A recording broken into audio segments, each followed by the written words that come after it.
Welcome to SVG-TV News for Monday, December 14, 2015. I am Jennifer Richardson with the details. Having been declared the winner in the Wednesday, December 9th general elections, the Unity Labour Party hosted its celebratory rally at the Argyle International Airport on Saturday evening. The event was attended by thousands of party supporters and well-wishers. SVG-TV's Nikita Tony was there and files this report. Taking 8 of the 15 contested seats with an increased majority of 52%, the Unity Labour Party has, for the 4th consecutive term, obtained governance. And on Saturday, December 12th, celebrated with supporters and well-wishers on the grounds of the Argyle International Airport. Leader of the ULP, Dr. Ralph Gonsalves, along with 13 other candidates, took the opportunity to thank their constituents, as thousands of Vincentians flooded the site to celebrate with the party. As Jimmy Grimm said, the harder they come, the harder they will fall. We have just completed a tough campaign, and we are victorious. Each one of the 15 candidates on stage tonight, you gave us the energy to go forward, and you gave us the energy to ensure and bring for you this evening the victory that was yours as much as it was ours. I am honored to take with me the great people of Maricopa into the next 5 years. Brighter days are ahead because you made a wise choice. And I thank all of the soldiers of the Army of Labour, all of you, and all of the ones that contested this election. There is no loser among our ranks, because I would rather be a loser on the government team than be a winner on the opposition team. Not shattered by their loss, the unsuccessful candidates instilled hope for further development of the country, noting that they will still be active and ready for the next general elections. And whether or not it's in 2020 or before 2020, the little few votes we are left to knock off, we're going to knock it off. Monday, when the new government is installed, that we will put our hands to the wheel and work for St. Vincent. It's our distinct honor to thank you for your vote and for the victory that we now claim. I want to give the assurance both to the party and to Central Kingston that we will be working very hard in Central Kingston to bring that seat home next time around. We had a good run in North Leeward, and we rest assured that Leeward is claiming victory for Labour. And 2020, I want every single polling station in North Leeward to say Labour. So when I see Saboto and Gustus and Jimmy and them, they must know that I just still make it, but I properly tried. Fireworks lit up the sky as the self-proclaimed Duppy Conqueror, Dr. Ralph Gonsalves, took the stage to address his supporters as Prime Minister of SVG for the 4th consecutive term. Dr. Gonsalves said that the 8 seats which were won were under lock, noting that between now and 2020, the party will be working to take the other 7 seats, 3 of which were narrowly lost. You don't win elections by chance. You have to plan it. And you have to have the vision. Because I knew that number 7 and number 8 of our constituencies, once we held those, we had government. And we put things in place to hold those. That is why I went up and down the country telling NDP people, don't waste your vote on the opposition.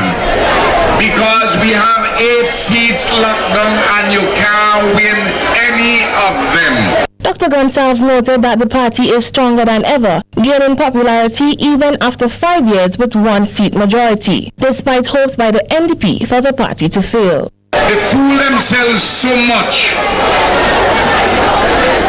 not listening to what people saying on the ground. So now that they lose again, they can't take it, as Louis said to Eustace. He must take his licks like a big man. And that's a big difference between us and the NDP. The NDP always seeking to run the last election, whereas we always looking forward to running the next election. Earlier today, there was a swearing-in ceremony at Heritage Square for the cabinet members. Reporting for SVG-TV Evening News, I am Nikita Tony. And SVG-TV News team caught up with some of the party supporters who expressed satisfaction with the victory and their expectations of the party for the next 5 years. Really good because we work hard and we worth it. Okay. NDP ain't ready yet. Trust me. This is our zone. And they never showed what's coming for 4 in a row. They were just trying to live in denial. But we don't win it, so we take it forward. Well, we have a plan for the hospital. And I know Ralph wants to take that project forward. A better hospital, maintenance. That's what we good. Strong, amazing. I'm very excited about it. And you could see from the size of the crowd here tonight, thousands, tens of thousands of other people are also really excited about it. And right now it's just forward we go. I think this is the project that we're standing on right now. Is a project that I'm really excited about.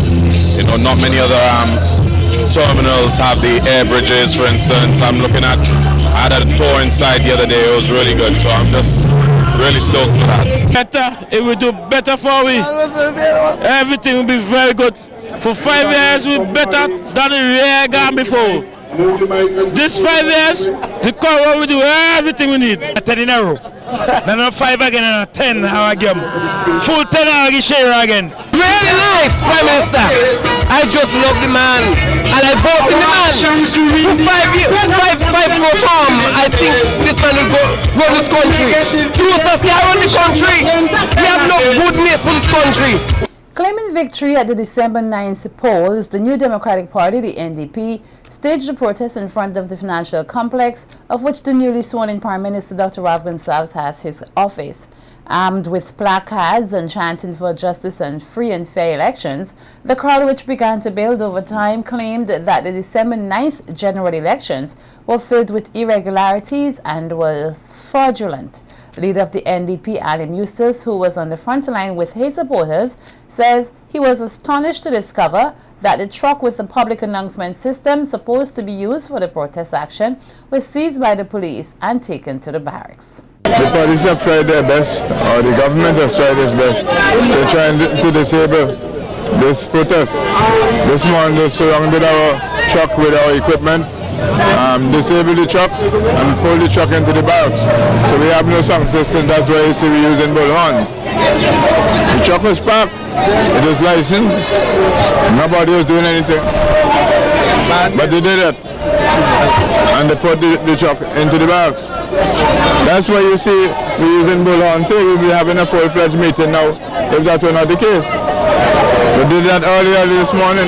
Somebody called me about 6 o'clock. They tell me the police will take over the truck with all our sound system. You know, so every effort is being made to try and disable this protest we have in this morning. Eustace further noted that today's protest action is the first of several actions his party will be taking to get their concerns addressed. He outlined that they have been in contact with overseas media and have filed legal papers to document their issues. But we're going to continue. Some of the legal documents were filed this morning also. So we're keeping our process going all the time. So you're taking more than one means to ensure that? Oh yeah. We spend the whole weekend, you know. I hardly got any sleep so far for this weekend. I also was in contact. I wrote every single Prime Minister in the OECS explaining the situation, and some of them requested from us information because they're hearing all this thing about a fraudulent election and so on. They want to find out for themselves, and I expect some of them will make some sort of statement, if not today, tomorrow. I wrote all 8 of the OECS Chief Ministers and Prime Ministers this morning to explain to them that I have some interviews at Trinidad Television this evening where we're going to do the same thing. I'm going to be sending somebody to Barbados tomorrow to do the same thing. So we are taking action at different levels. And SVG-TV took the opportunity to investigate just what happened to the truck with the amplified system that the NDP claimed belonged to them and which was towed away. Commissioner of Police Michael Charles explained that he was not aware that the vehicle belonged to the NDP and no permission was requested to utilize an amplified system by the party. He pointed out that it takes at least 7 days to put in a request, but at times they are lenient if the matter is urgent, but reiterated that no request was made. Well, first to begin with, I did know that the vehicle was belonging to the NDP. It was reported that this morning that a truck drove on the wrong side of this street and parked in the vicinity of the taxi stand. There was nobody in the vehicle, and there was a lot of amplified equipment. I received no equipment, and that truck was towed away to a safekeeping, a place of safety. We have no report to say that anybody claimed that truck, so I don't know if the truck. And some of the candidates of the New Democratic Party expressed their solidarity with the protesters. They also explained why they believe their party should not concede. We know they have not won the election, they have stolen the election. It is for that reason why we have Gonsalves run so quickly to be sworn in. And not only just swearing in himself, but also to be swearing Louis Straker as Deputy Prime Minister, knowing that particular constituency was the one with the most irregularities and the one with great contention. There were many irregularities, and I am sure that you understand and appreciate that we are taking legal action where that is concerned, and I'm just trusting that the legal system would be efficient so that justice is served. The people of St. Vincent and the Grenadines deserve justice. Our people are going about it in a very quiet, civil way, but certainly it is evident that we are not satisfied with what has transpired. Well, the sign says it all. When you cannot be confident in the electoral process, when the electoral process is compromised, when you can't have the assurance that the result of the election reflects the will of the people, which in this case there isn't that assurance, then it is important that all people who love St. Vincent and the Grenadines come out and stand up against it. All we ask is free and fair elections. We're not asking for any particular favors. In this case, we are satisfied that the elections were not free and fair, so we have an obligation to stand up on behalf of the people of this country. Some of the demonstrators were also very vocal in their discontent over the results of the general elections. Mr. Exeter one, Bucky seat. No justice. I was Angeli one seat. We want justice and righteousness.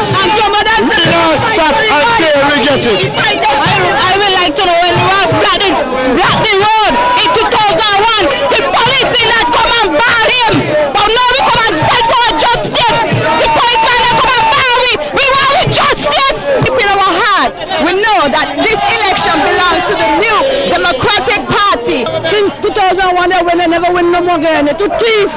And we're fighting for our rights. Rights.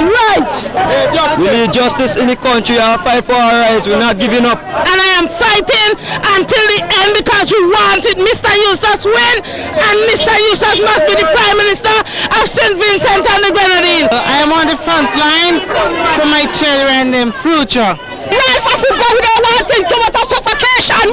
We and especially with the people in drugs. We don't have no right to drugs. People start to get fired and orange already. So we don't want no more that anymore. Right now my song have his pay. Let Gonsalves go. Let Gonsalves go in this country. They want him. Thank you very much. If no justice in the Caribbean courts, we fast track this thing to the Privy Council. Later this afternoon, SVG-TV Sharon Gary was on the scene where some NDP protesters hauled debris onto the road, blocking traffic. So we're here at Halifax Street, and basically what the protesters have done is block the road with numerous amounts of concrete and iron and now you see that they have also opened a manhole area that has been here. So some construction material that was on this side, they took that was being built with the building here, the old NCB building, which is the registry building. They took that material and put it right here in the middle of the road going up to Halifax Street. So basically the road leading up, the traffic is blocked all the way up to the top of the road. The traffic is blocked and no one can pass. So what they've done, they've opened the manhole and basically showing their defiance here, the NDP protesters. Alright, it's around 4 o'clock this afternoon. The traffic is tight. Persons are up and down, probably getting shopping, getting home from work. So basically, as you can see, like I said, construction material in the road and persons are unable to pass. The traffic is being held up. They were blocked on this side. The police came and they were able to have the traffic flowing. But now on this Halifax Street, they have totally blocked the road. Reporting for SVG Television News, I'm Sharon Garraway. The Office of the Supervisor of Elections has expressed disappointment with what it says is a display of disrespect meted out by a small sector of the Vincentian community, and is concerned that such action can do irreparable damage to the high regard in which the Vincentian electoral system has been held since 1951, when the nation conducted its first elections.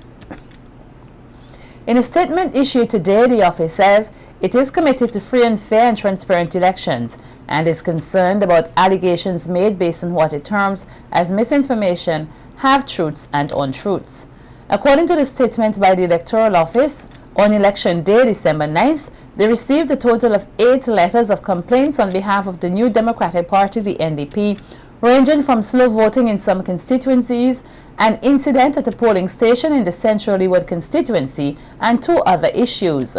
The office says that the Supervisor of Elections also received a telephone call from the leader of the NDP in which he registered his strong objection to the office providing 2 different voters lists to the NDP and the ULP's outside agents in East Kingstown. The office says this could not have been the case since they provided 2 identical sets of voters lists to both parties on December 2nd for distribution to their agents, and that it requested the NDP's legal team who came to the office to produce evidence of such, but the group never returned to the office that day and that the lists were never submitted. In addressing the constituency of contention, Central Leeward, the Electoral Office indicated that a final recount was done with the ULP's Louis Straker gaining 2,497 votes and the NDP's Benjamin Exeter receiving 2,184 votes. The office also pointed out that all 15 ballot boxes were stored at the Layu police station on December 9th and were reopened for a final count on December 10th. And that all ballot boxes and materials from all 15 constituencies were received by the Office of the Supervisor of Elections by 6 p.m. on Friday, December 11th. The final count, according to the Electoral Office, revealed that the Unity Labour Party won 8 of the 15 constituencies, while the New Democratic Party, NDP, won the remaining 7. Meanwhile, the Electoral Office also responded to questions raised as to why the Supervisor of Elections, Sylvia Finley, was at the Electoral Office on Sunday. According to the office, the supervisor, the election clerk, Clyde Robinson, and returning officer Winston Games had an urgent meeting to discuss accusations of alleged voting irregularities, which was being propagated by the NDP. The office states that Sunday was chosen as a suitable day to have this meeting, as it was felt that the day was more suitable in that it would be more quiet and that there would be an uninterrupted setting. Finley said that she also had to clear the way for her office's post-election duties. According to the Electoral Office, the meeting, which convened, concluded at 3:10 p.m. and the returning officer and the election clerk were confronted by a hostile crowd and had to be escorted by the police to their vehicles. The office made it clear that the supervisor indicated that she had to request police escort from the Commissioner of Police to take her home, and that records will show that after the election date was announced, she worked every day until last Sunday, and that her working on Sunday, even until midnight, is not unusual. Leaders of the Unity Labour Party, the ULP, and the New Democratic Party have reportedly met separately with the Christian Council, in which the body continues to appeal for peace and calm. In a statement issued today on his meeting with the council, the ULP leader, Prime Minister Dr. Ralph Gonsalves, said during his discussion it was reconfirmed that the elections were free and fair and reflected the will of the people of St. Vincent and the Grenadines, as emphasized by the election observer missions of CARICOM, the Organization of American States, and the Commonwealth. Dr. Gonsalves said the Christian Council affirmed the continuing requisite for peace and calm and suggested that any complaints about the election process should be addressed by the law courts. He said the Christian Council reiterated their position that political partisans on both sides must be advised by their respective leaderships to obey the law, be peaceful and calm, and not provoke any confrontation. To this end, PM Gonsalves called on supporters of the ULP and the NDP to conduct themselves peacefully and with maturity at the official swearing-in ceremony of members of the cabinet, which took place this afternoon at Heritage Square.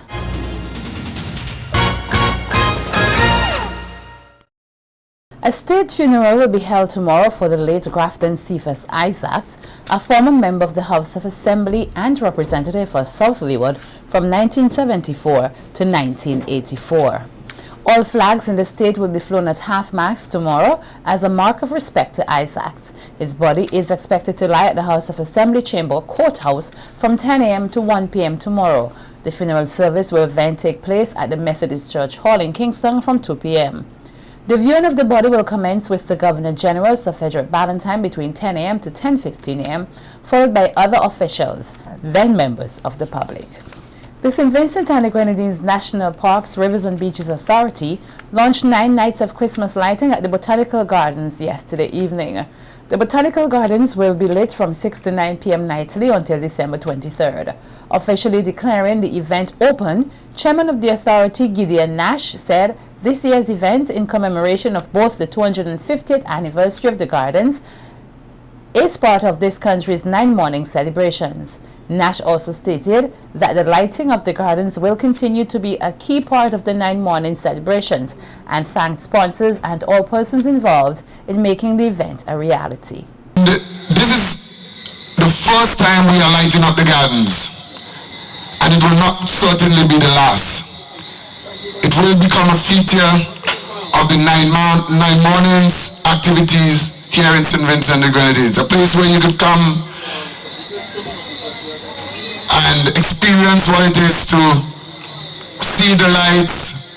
I'm sure we are going to get more sponsors, and the entire garden is going to be lighted much more. Tonight I want to take the opportunity to say thank you to the sponsors, thank you to the police band, thank you to all those who have participated in ensuring that this garden is as beautiful as it is. And I want to declare the lighting up of the Botanical Gardens 2015 be open. Thank you. Performing at the opening of the event, members of the Faith Temple Church Choir entertained patrons with Christmas carols.